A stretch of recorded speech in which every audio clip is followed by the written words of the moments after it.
बाबा साहब हमेशा कहा करते थे कि हमारा जो समाज है वो सोया हुआ समाज है, और सोया हुआ समाज है तो थोड़ा देर लगता है उसे जगाने में। हम भी उसी कौम से आते हैं जो वर्ग सोया हुआ है, लेकिन हम जब पढ़ें लिखें और जब तार्किक जो हमारे अंदर सोच आया, तार्किकता की भावना आई, तो हम खुद से अपने आप को ये महसूस करने लगे कि नहीं, क्या गलत है क्या सही है। बाबा साहब भी हमेशा कहा करते थे कि तुम गलत और सही का फ़र्क जो है पहचान लो, तुम खुद बुद्ध बन जाओगे, खुद अम्बेडकर बन जाओगे। कि तुम्हारी अमन छीन लेंगे, हम तुम्हारी चमन छीन लेंगे। और वो संविधान बदलने की बात करते हैं। याद रखना, जिस दिन संविधान बदला जाएगा उनकी अर्थी से उनका कफन छीन लेंगे, उनकी अर्थी से उनका कफन छीन लेंगे। तो संविधान जो है इतना आसान नहीं है बदलना। होते हैं दंगे रोज धर्म के नाम पर। आप ये महसूस कीजिए कि ये मुल्क के साथ नाइंसाफ़ी है। आप मानव हैं, बस मानवता को जिंदा रखिए। धर्म बचाने के लिए बस इतना ही काफ़ी है। संत शिरोमणि गुरु रविदास जी का भी वह कथन दोहराना चाहेंगे, जिन्होंने कहा था कि ऐसा चाहूँ राज में जहाँ मिले सबन को अन्न, छोट बड़ सब सम बसे, रैदास रहे प्रसन्न। चलिए, तो हमारे साथ मंगल जी हैं, बातचीत करेंगे। आप भी यहाँ पे कार्यक्रम में पहुँचे हुए हैं। जहाँ भी देश में बहुजन शासक जमात का जो कार्यक्रम होता है वहाँ हम जरूर दिखाई देते हैं। इसका सबसे बड़ा कारण है, हम भारतीय संविधान में विश्वास रखते हैं, और संविधान हमें इजाज़त देता है कि हम कहीं भी जा सकते हैं, कहीं भी घूम सकते हैं, आज़ादी पूर्वक अपनी बातों को रख सकते हैं, संवैधानिक दायरे में रहकर हर वह काम कर सकते हैं जो मानव मूल्यों के हित में है।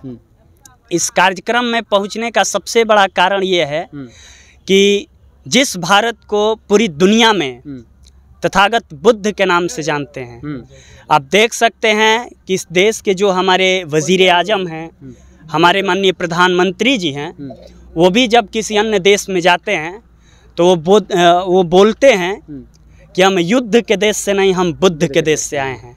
तो ये प्रमाणित होता है कि ये जो हमारा मुल्क है, ये जो हमारा देश है, ये वतन है, वो बुद्ध की धरती है।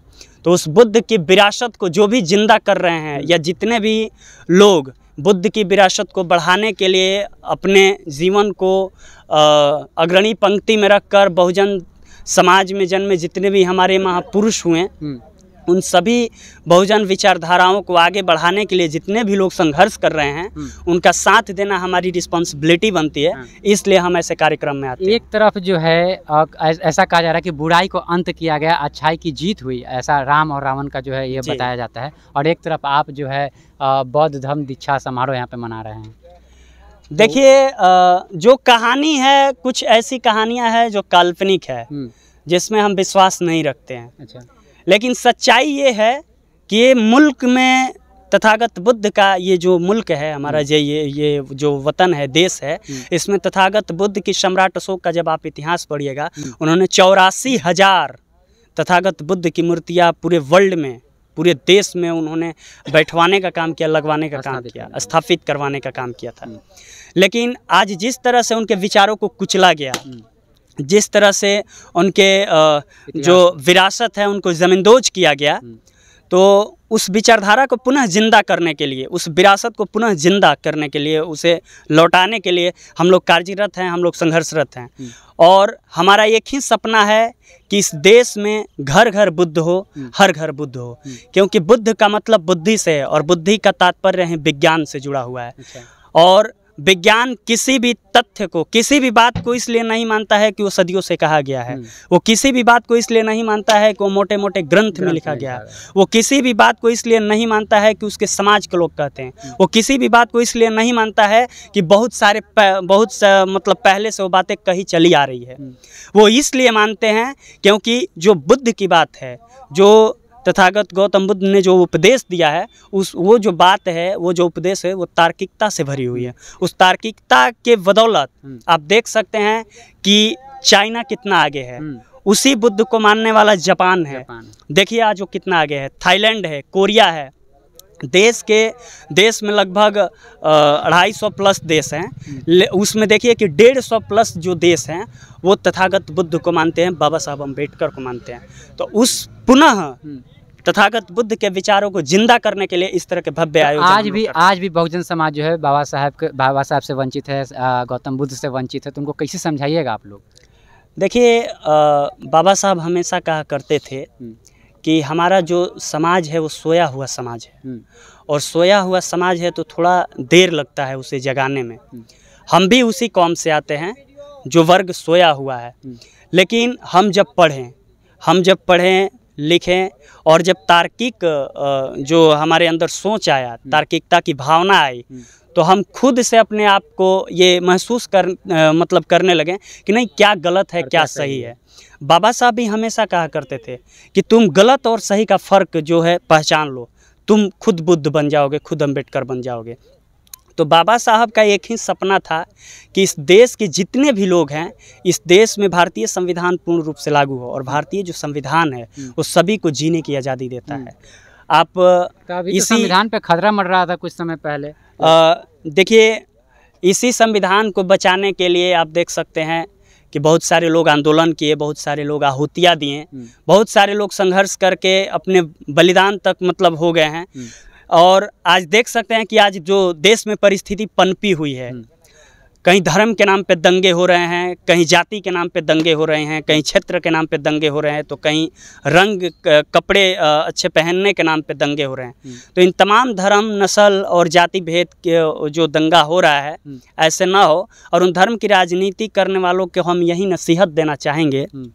हमने एक शायर लिखी है कि होते हैं दंगे रोज धर्म के नाम पर, होते हैं दंगे रोज धर्म के नाम पर, महसूस कीजिए कि ये मुल्क के साथ नाइंसाफ़ी है। होते हैं दंगे रोज धर्म के नाम पर, आप ये महसूस कीजिए कि ये मुल्क के साथ नाइंसाफ़ी है। आप मानव हैं, बस मानवता को जिंदा रखिए, धर्म बचाने के लिए बस इतना ही काफ़ी है।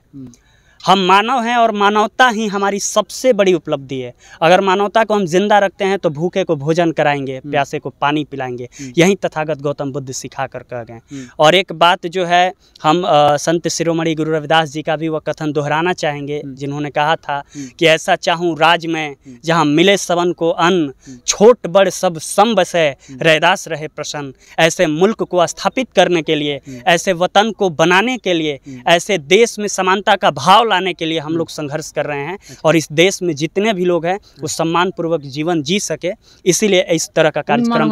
उन मानवादियों को क्या कहिएगा जो आपके इतिहास को खत्म करने की जो कोशिश कर रहे हैं, खत्म किए, लगातार संविधान पे हमला बोल रहे हैं, उनको क्या कहिएगा, कैसे चैलेंज कीजिएगा? देखिए, संविधान इस देश में 26 जनवरी 1950 को पूरे मुल्क में हमारा जो भारतीय संविधान है वो लागू हो चुका है, और जब से लागू हुआ है आप देख सकते हैं कि अभी भी पूरी तरह से हमें आज़ादी नहीं मिली है।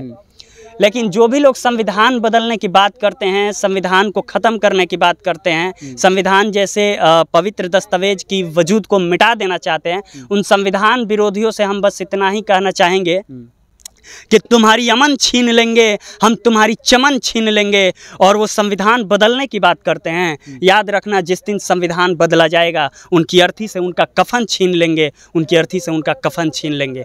तो संविधान जो है इतना आसान नहीं है बदलना, संशोधन कर सकते हैं, क्योंकि संशोधन जो है हमारा जो आर्टिकल 368 है वो अधिकार देता है कि आप संशोधन कीजिए, लेकिन पूर्ण रूप से आप चाहिएगा कि हम संविधान को बदलकर अपना कानून लागू करें जिसमें जो मानव हित में ना हो, वैसा कानून हम लोग अपने जीते जी कभी नहीं लागू होने देंगे। और इसके लिए हमें अपनी आहुतियाँ भी देनी पड़े तो हम लोग तैयार हैं।